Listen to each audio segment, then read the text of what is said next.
എത്തിന്നിട്ട് വെക്കുകയും ചെയ്യുന്നു. വെള്ളിയാഴ്ച പള്ളിയിൽ നിന്ന് ഇനപാട് തിന്നണ്ട ചോറാ. 1.5 മണിക്കൂർ ലേറ്റ് ആയല്ലേ ഇന്ന്.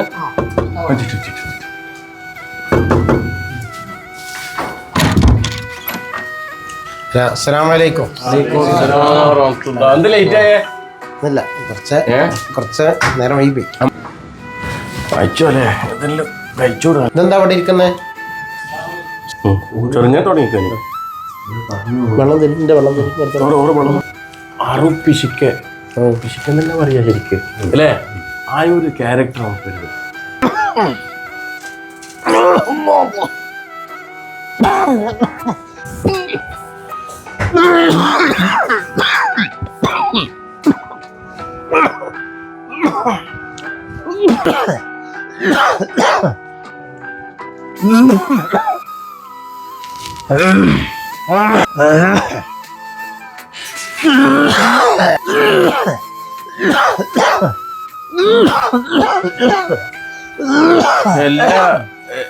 എല്ലാ അബൂക്ക കൊണ്ടുപോയിട്ട് കാണിക്കുന്ന നിങ്ങള് എത്ര ദിവസമായി കിടന്ന് കുരക്ക് നിങ്ങളിങ്ങനെ കിടക്ക് ഇങ്ങനെ ഉറങ്ങാത്ത മാത്രല്ല ഇവിടെ നമ്മൾ ആരും ഉറങ്ങുന്നില്ല. അതുകൊട്ടെ ഉറക്കിന്റെ എല്ലാ പ്രശ്നം നിങ്ങൾ ആരോഗ്യം എന്തെങ്കിലും ആയിപ്പോ.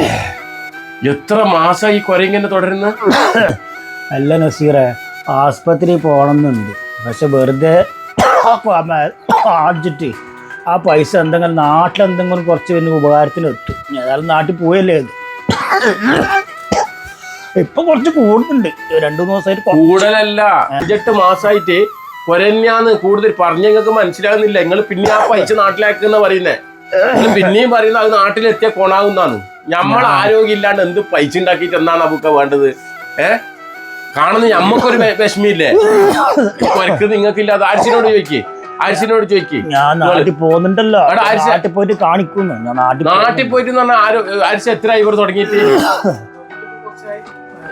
1 കൊല്ലം അടുപ്പിച്ച ഇത് കൊര കൂടുന്നുണ്ട് ദിവസം കഴിഞ്ഞ. ഡേഞ്ചർ കൊലയാന്ന്. ഞമ്മക്കെന്താ ഞമ്മക്ക് നമ്മളെപ്പോഴും ജീവിക്കുന്നതല്ലേ? എത്ര വർഷം ഇവര് എന്നെന്താക്ക ഒരു ചെക്കപ്പ് നടത്തിയിട്ട് എന്താന്നുള്ളത് തിരിച്ചറിയാം. ഇനി 100-200 ദിനാർ നമ്മൾ അധ്വാനിക്കുന്ന എന്തിനാ? നമ്മൾ ആരോഗ്യത്തിന് വേണ്ടിയിട്ടല്ലേ? എന്നോട് പറയായിട്ടാണ് മറ്റന്നാൾ പോയാൽ ഞായറാഴ്ച എൻ്റെ കമ്പനീൻ്റെ പൈസ കിട്ടും. സെറ്റിൽമെൻ്റെല്ലാവും. സെറ്റിൽമെൻ്റിലായിട്ട് അതുകൂടി മാറ്റി നാട്ടിൽ പോകും. നീയല്ലേ പറയുന്നു. ഞാൻ കുറേ പിശുക്കിൽ ജീവിച്ചു. ഞാൻ എൻ്റെ ആവശ്യത്തിൽ സുഖിച്ച് ജീവിക്കാൻ വേണ്ടിയിട്ട് ഞാൻ നാട്ടിലുണ്ടാക്കിയിട്ടുണ്ട്. കണ്ണൂർ ഏകദേശം ഞാൻ പുതിയ ബസ് സ്റ്റാൻഡിൽ അറിയില്ലേ, ഞാറിയാൽ എൻ്റെ സ്ഥലമല്ലോ, അവിടെ വാങ്ങിയ ബിൽഡിങ്. ഞാനതിന് നാട്ടിൽ പോയിട്ട് സുഖമായിട്ട് ജീവിക്കും. ഞാൻ പിശുക്കിലുണ്ടാക്കിയത് അതല്ലോ. ഞാൻ പൊരയുമാക്കി, മക്കൾക്ക് പൊരയാക്കി, മക്കളെ കല്യാണം കഴിച്ച് വിട്ട്. മക്കൾ 3 പെൺമക്കളാണ് എനിക്ക്. 3 പെൺമക്കളെ കല്യാണം കഴിച്ച് വിട്ട് നല്ല നിലക്ക് പോയി. ഞാൻ ആരോട് കടപ്പെട്ടിട്ടില്ല. കടവും അങ്ങനത്തെ കാര്യങ്ങളൊന്നുമില്ല. ഇപ്പം നാട്ടിൽ എൻ്റെ വീട്ടിൽ പോയി ഇരുന്നിട്ട് സൂയിക്കണം. പ്രവാസ ജീവിതം തുടങ്ങിയിട്ട് 35 കൊല്ലം ആയി നസീറെ. 35 കൊല്ലവും ഞാൻ ജീവിച്ചത് തന്നെയാണ്. ബിസ്ക്കറ്റ്, ബൂസും പരിപ്പും അങ്ങനെ ആവശ്യത്തിന് കൂടുതൽ ചെലവില്ലാണ്ട് അങ്ങനെല്ലാം ഞാൻ ജീവിച്ചു. ഇപ്പം എനിക്കെന്താ 3 മക്കളെല്ലാം കെട്ടിച്ച് വിട്ടു. നാട്ടിൽ നല്ലൊരു വീടുണ്ടാക്കി. ഇനി എനിക്ക് ജീവിക്കാം. ഞാനിപ്പോൾ ഞായറാഴ്ച പോയാൽ സെറ്റിൽമെൻ്റ് എല്ലാം കിട്ടുമല്ലോ. ഞാൻ ടിക്കറ്റെല്ലാം എടുത്ത് റെഡിയാക്കിയില്ലേ. ഇനി ഞാനിപ്പോൾ നാട്ടിൽ പോയിട്ട് സൂചിച്ചിട്ട്, അതായത് ഇനി ഞാൻ ജീവിച്ച് കാണിക്കും. നീ എല്ലാം പറഞ്ഞ പോലെ അതേ പ്രകാരം ഞാൻ ജീവിച്ച് കാണിക്കും. നമ്മളും അത് കാണാൻ തന്നെ അബൂക്ക പറയുന്നേ. അല്ലെങ്കിൽ നമ്മക്ക് എന്താ ഉണ്ടാ പ്രശ്നം? നമ്മക്ക് എന്താ വേണ്ടത്? നമ്മൾ ഈ പ്രവാസ ജീവിതത്തിൽ പൈസ ഉണ്ടാക്കുന്ന, അധ്വാനിക്കുന്ന, മക്കളും ഇല്ല, കുടുംബവും ഇല്ല, എന്നിട്ട് അവസാനം 60-ാമത്തെ 70-ാമത്തെ വീട്ടിൽ ജീവിച്ച മതിയാ? നിങ്ങളെ സമയം എന്താ കടന്നു പോയെന്ന്. അപ്പൊ ഇൻഷാല്ല നല്ല തീരുമാനം. മറ്റന്നാളെ ഞായറാഴ്ച ടിക്കറ്റ് ഉറപ്പിച്ചല്ലേ? അപ്പൊ നല്ല തീരുമാനമാണ് അത്. ഇൻഷാല്ല ഇനി കൊണ്ടുപോയാൽ നിങ്ങൾ ചെയ്യേണ്ടത് ഒരേ കൂടിക്ക് പഴയ പോലെ അല്ല, ആരോഗ്യം മാറ്റുണ്ട്. അപ്പൊ നിങ്ങൾ കൊണ്ടുപോയിട്ട് ഇൻഷാല്ല എന്ത് ചെയ്യണം? പോയ ഉടനെ നിങ്ങൾ കാണിക്കണം, ഹോസ്പിറ്റലിൽ പോണം കേട്ടാ. അപ്പൊ എല്ലാരും വിളിച്ച് അറിയിച്ചിനാ പോന്നത്? എല്ലാരോടും പറഞ്ഞിനാ? വീട്ടിലെല്ലാം പറഞ്ഞിട്ടില്ലേ? എല്ലാരോടും പറഞ്ഞിനാ? പുതിയ പടലും വിളിച്ചു പറഞ്ഞിട്ടുണ്ട്. ഒരു പേര് നാട്ടിലുണ്ട്. ഇപ്പൊ അവരെല്ലാരും നാട്ടിലുണ്ട്. നാട്ടിൽ പോയിട്ട് ആദ്യം ഡോക്ടറെ അടുത്ത് പോകും. ഈ കുര എന്താണെന്ന് അറിയില്ല, ഇപ്പോൾ ഒരാഴ്ച കൂടുതലാണ്, അറിയുന്നില്ല എന്താ സംഭവം അറിയില്ല. കാണിച്ചിട്ട് ചെക്കപ്പ് നടത്തിയിട്ട് ആ മരുന്നിൽ കറക്റ്റ് കുടിക്കും. 3-4 ദിവസം റെസ്റ്റ് എടുക്കും. എന്നിട്ടേ പുറത്തിലൊന്ന് ഇറങ്ങും.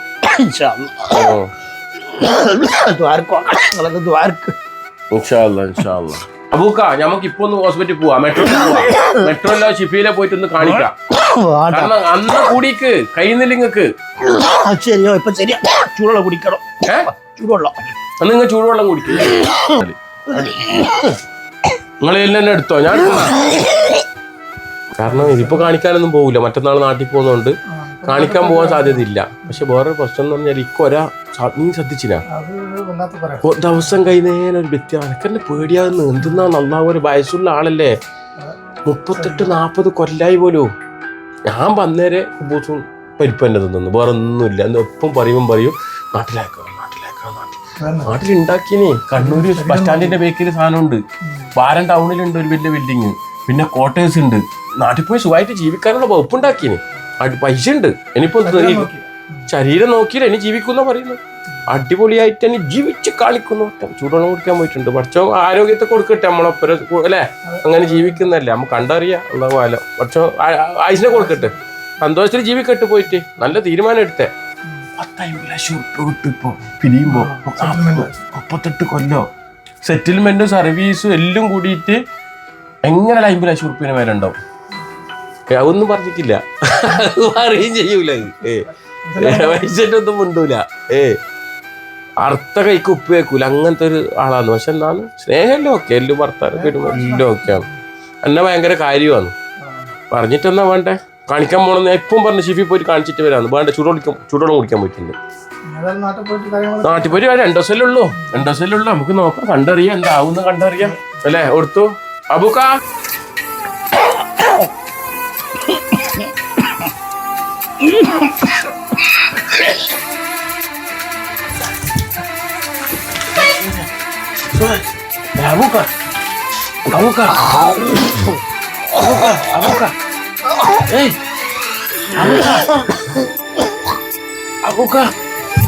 അടിച്ചു പിടിക്കണം.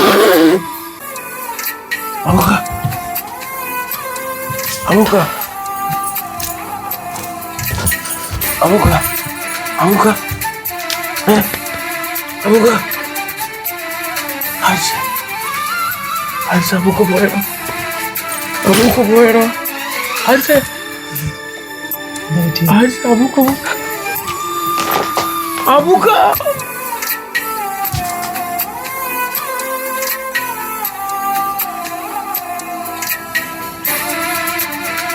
ഈ അബൂക്കാന്റെ ഈ കഥ നിങ്ങളെ മനസ്സിൽ തട്ടും. നിങ്ങൾ ഇപ്പോഴത്തെ ജനറേഷൻ ചിന്തിക്കും ഇങ്ങനെയുള്ള ആൾ ഇപ്പം ഉണ്ടോന്ന്. പക്ഷെ നമ്മളെ ഇടയിൽ ആയിരക്കണക്കിന് അബൂക്കന്മാർ നമ്മളിന്ന് മരിച്ചു പോയിട്ടുണ്ട്. ഇനി അങ്ങനെയുള്ള അബൂക്കന്മാർ ജീവിക്കുന്നുണ്ട്. ആ യാഥാർത്ഥ്യം മനസ്സിലാക്കിക്കൊണ്ട് ജീവിതമാണ് വലുത്. നമ്മൾ രാവിലെ പോയിട്ട് 100 റുപ്യ ആയാലും 100 ദിനാറായാലും 500 ദിനാറായാലും ഉണ്ടാക്കുന്ന എന്തിനാ? നല്ല വസ്ത്രം, നല്ല ഭക്ഷണം, നല്ല പാർപ്പിടം. നമ്മൾ സുഖമായിട്ട് ജീവിക്കുക. അതോടൊപ്പം മക്കൾക്ക് വേണ്ടി ഇൻവെസ്റ്റ് ചെയ്യുക, കുടുംബത്തിന് വേണ്ടി ഇൻവെസ്റ്റ് ചെയ്യുക, വീടുണ്ടാക്കുക, സ്ഥലം ഉണ്ടാക്കുക, പ്രോപ്പർട്ടി ഉണ്ടാക്കുക. ഇപ്പൊ അബൂക്ക മരിച്ച്, അബൂക്ക ഉണ്ടാക്കി വെച്ച സാമ്പത്തികം മുഴുവനും അബൂക്കാക്ക് 10 റുപ്യ. 6 അടി മണ്ണിലാണ് അബൂക്ക പോകുന്നത്. ഒന്നും കൊണ്ടുപോകില്ല, 3 കണ്ടം തുണിയല്ലാതെ. അപ്പൊ ഒന്നും അനുഭവിക്കാൻ അബൂക്ക പറ്റിയില്ല. 40 വർഷം പ്രവാസി ജീവിതം അനുഭവിച്ചിട്ട് അവസാനം പോയിട്ട് സുഖിക്കാന്ന് ആഗ്രഹിച്ച് എല്ലാവരോടും പറഞ്ഞിട്ടാണ് സുഖജീവിതം മുന്നോട്ട് കൊണ്ടുപോകണം. പക്ഷെ എത്തിപ്പെട്ടത് അസ്രായിലാണ്, മരണപ്പെട്ടു. അപ്പൊ അതിനു മുമ്പേ നമ്മുടെ ജീവിതം എന്താക്കുക? ആസ്വദിച്ച് അടിച്ചു പൊളിക്കണം, വൈബാക്കണം എന്നൊന്നും പറയൂല, പക്ഷെ ജീവിക്കണം. അതൊന്ന് ചൂണ്ടിക്കാണിക്കാനാണ് നമ്മൾ ഈ ഒരു സ്ക്രിപ്റ്റ് ഐറ്റങ്ങളിലേക്ക് വന്നത്. എല്ലാവരോടും അല്ലേ, നമ്മളെല്ലാവരും പ്രവാസികളാണ്. നമ്മളെല്ലാം ഈ കാലയളവിലൂടെ കടന്നു പോവുകയാണ്. എല്ലാവരും ജീവിക്കുക, അടിപൊളിയായിട്ട് ഒരു തംസപ്പ് കൊടുത്തേ. അസ്സലാമു അലൈക്കും. എല്ലാവരോടും സ്നേഹം മാത്രം.